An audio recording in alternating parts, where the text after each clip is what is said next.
What's up, y'all? Billy from Perma Pastures Farm.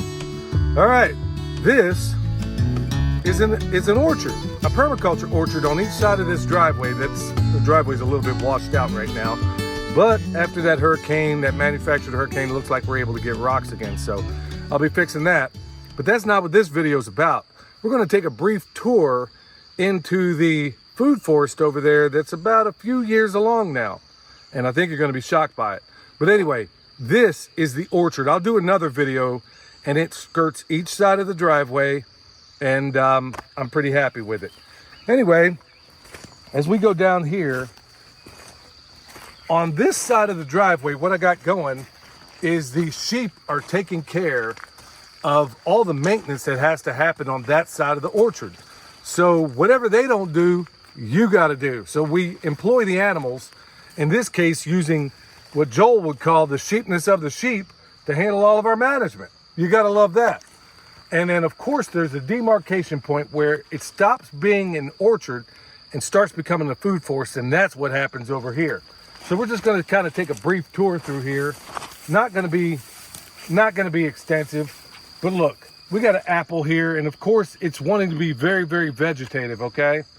And I'm doing all I can to keep myself from absolutely pruning down here, but I'm just going to let this stuff go wild for the most part, unless there's some obstructions out there. But the way you hear other people talk about it, especially in the commercial space, they would scoff at the notion of a blueberry, which is what you see right here, being so doggone close to the tree, okay? So we got a low bush blueberry, and then below it, we got an ocean of yarrow, and a lot of it's going to seed right now. So as we go through here, don't expect to see lines and rows and distinctions and all this other stuff. Like right over here, we got a black locust with a and of course we got another blueberry. I mean, there's so many blueberries in here, folks, it'll blow your mind. Of course, we got a black locust, and of course we got Chinese yams that are going to be climbing up out of there, and also a sea of yarrow. Now, in past videos, you've seen it before where we had not blueberries, but strawberries, where we were literally stepping on them. In fact, in this area alone, we got somewhere in the neighborhood of about 100 gallons of strawberries just in this area alone, and just a little bit of the orchard as well. But as we go through here, I mean, good night. Look at this.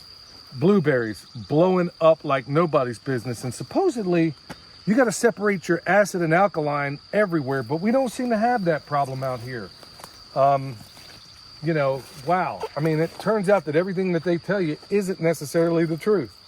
So we got a pear over there, we got a peach over here, another black locust, and you're going to see these guys all over the place. Of course, in some cases, I'm kind of pulling the black locusts out and making room for other things. Got an apple over here, and of course, we got little apples on board already. Take a look at that. Yeah, these guys are off and running.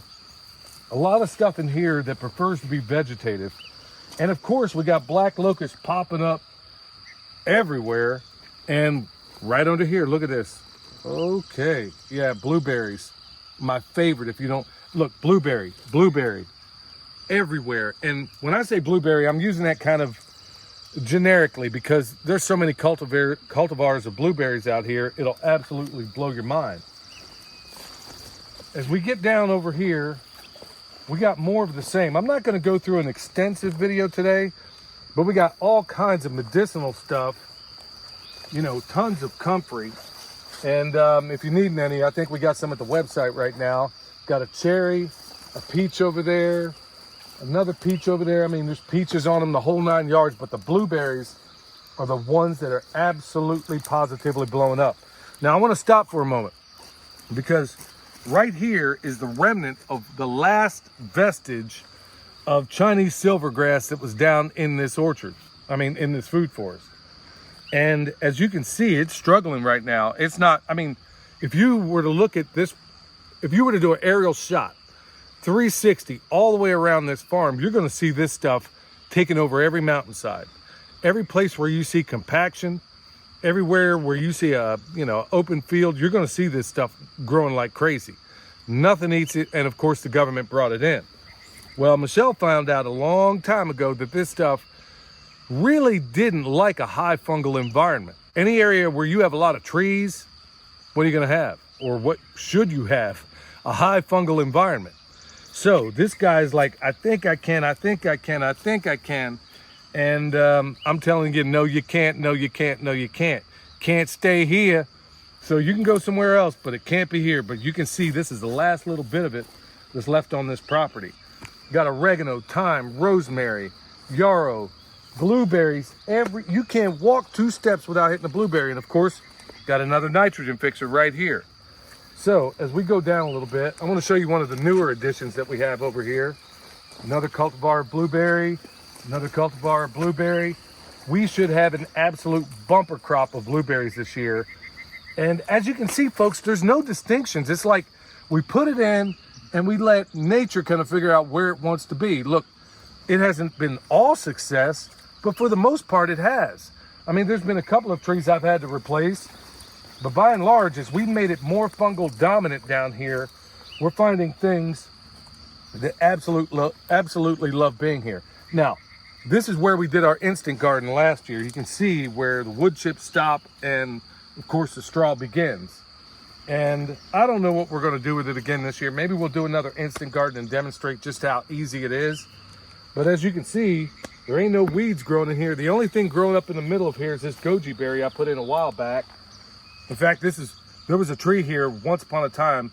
I ended up putting a goji in here, and of course that thing's going to bush out really nice. And all through here is where we could do a little syntropic garden if we wanted to. I mean, you name it. We get ample sunlight in here, so maybe we'll plant something in here, some kind of annual that we want to eat.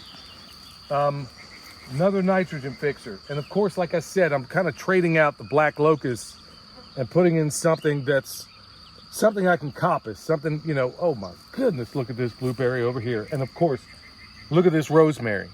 So folks, there is no distinction between the medicinal stuff for us, the medicinal stuff for the animals, the medicinal stuff for the wildlife, the food we can eat, and of course we share with wildlife. We always leave 10% back for nature.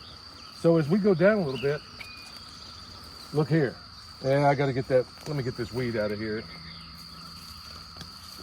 Yeah, don't necessarily want that in there.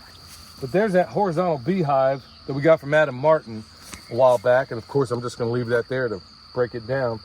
Anyway, got a nitrogen fixer here, and this thing is over there enjoying itself. Now, Adam told me a while ago, because some of the bees that we have up there in the regular standard hives, man, you get, depending on the day and depending on how much they're spraying that day, you are going to get lit up if you're anywhere near them. These guys, I mean, I'm right here. You can be up here weed eating, doing whatever you got to do, pulling out weeds, whatever the case may be, no problem at all. I mean, these guys are working just great. So we got to love them. Here's another tree. Here's an aronia I put in just recently. I replaced, like I said, you're not always going to have 100% success. So then you replace those trees with ones that do. Got thyme growing out of the bottom there. Got another, wow. Yeah, these nitrogen fixers are doing really, really great down here. So I love them. And then here we are surrounded by an ocean of wonderful things. I mean, this could be a real tranquil spot. I mean, once these guys grow up a little bit more, I don't know, maybe I'll use that spot over there as a little, I don't know, maybe my little fortress of solitude where you can get away for a little bit. Got oregano growing over here. I mean, good night, man. You turn around and this thing just a few years along and it's absolutely blowing up. So you got to love it. Down there's the hugel culture mound. And because we've spent so much, this is part of the reason why I haven't done a video as of late, is that we've spent a fair amount of time with the Living Soil Foundation working on other people's properties and frankly kind of neglected ours to a certain extent. So, you know, I'm a farmer first. So if you'll have to forgive me if we haven't put out content lately, I'm not a YouTuber until after being a farmer, okay? So that's exactly, if I can fit this stuff in as far as YouTube's concerned, I do. But by and large, I got to be a farmer first because that's really what I love doing. So that's exactly what we're working on. Hugel culture mound, you can't see it, but on the other side, we got more trees and we got a little pond there, a little frog pond there. So there's a lot going on over here. And then over here, we'll just kind of take a little trip. And I'm going to show you, okay, here's a tree I just put in. There's another tree over there I just put in.